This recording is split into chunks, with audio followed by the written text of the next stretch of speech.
আম্মু is 25-26 year old এবং এই বয়সটাতে কিছু নিজস্ব চাওয়া পাওয়া থাকে। এই সময় আমরা যখন আপনারাও 25-26 years ছিলেন, তখন আপনাদের একটা ক্ষুধা ছিল যে আমি লাইফে এটা করব, আমার এই জিনিসটা করতে হবে, এত ঘন্টা কাজ করতে হবে, এতটুকু আয় করতে হবে।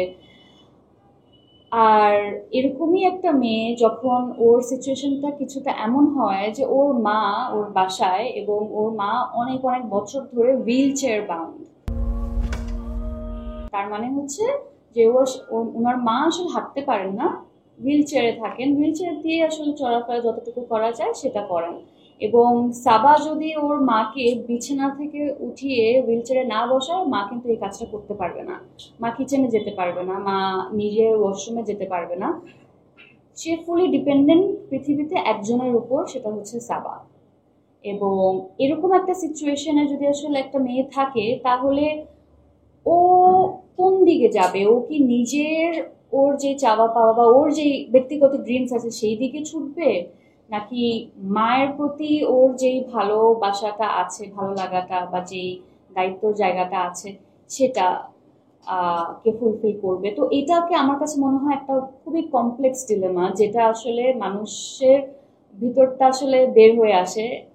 একটা সময় মনে হয় এটা করি, আর একটা সময় মনে হয় না আমার এটা করা উচিত। তো এইরকম একটা চরিত্র সাবা। এবং এই জায়গাটাতেই আমার ইন্টারেস্টটা বেশি ছিল, যে অডিয়েন্স আসলে কি মনে করবে সাবাকে, এবং সাবার সাথে আসলে কানেক্ট করতে পারবে কিনা। আর আমি শুধু এটাই বলবো, ডেফিনেটলি আপনারা যখন দেখেছেন ট্রেলার তখনই বুঝতে পেরেছেন মা রোকেয়া প্রাচী আপা এটা প্লে করেছেন, উনি হুইল চেয়ারে বসা। তো আমি আসলে মাকে নিয়ে আসতে বলেছি, শুধু মা না, আমার আমার আমার আসলে বলা উচিত ছিল বাবা এবং মা। কারণ একটা সময় বাবা মায়েরা যখন আসলে আহ ওনাদের যখন বয়স বাড়তে থাকে, তখন কিন্তু ওনারা মেন্টালি অনেক বাচ্চা সুলভ আচরণ করতে থাকেন।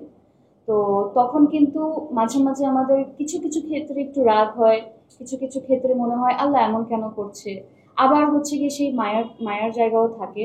তো এই ট্রানজিশনটা কিন্তু অনেক অন্যরকম। আমার আমার মনে হয় আপনারা সবাই এই ট্রানজিশনের মধ্যে দিয়ে গিয়েছেন। যখন আপনাদের বাবা মায়ের আসলে এজ হচ্ছে, তখন তারা একটু একটু করে আপনারা যখন ছোট ছিলেন ওরকম হয়ে যাচ্ছে। তো আমি আসলে হলে নিজের প্যারেন্টসদেরকে নিয়ে আসতে বলেছি এই কারণেই, কারণ যখন সিনেমাটা শেষ হয়ে যাবে, কে কিরকম ফিলিং পাবে সেটা আমি জানি না, এটা একেবারে ব্যক্তিগত।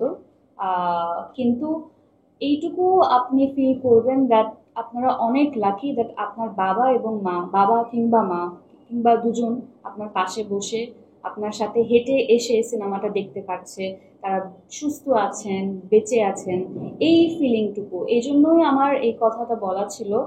আর আরেকটা কারণ হচ্ছে, আমরা যখনই আসলে সিনেমা দেখবো এই জিনিসটা ভাবি, তখন আমরা মনে করি একটু বন্ধু বান্ধবদেরকে নিয়ে যাই, একটু নিজের কাছের কাউকে নিয়ে যাই, প্রিয় মানুষকে নিয়ে যাই। কিন্তু কখনো প্রথম থট এরকম আসে না যে বাবা মাকে নিয়ে যাই।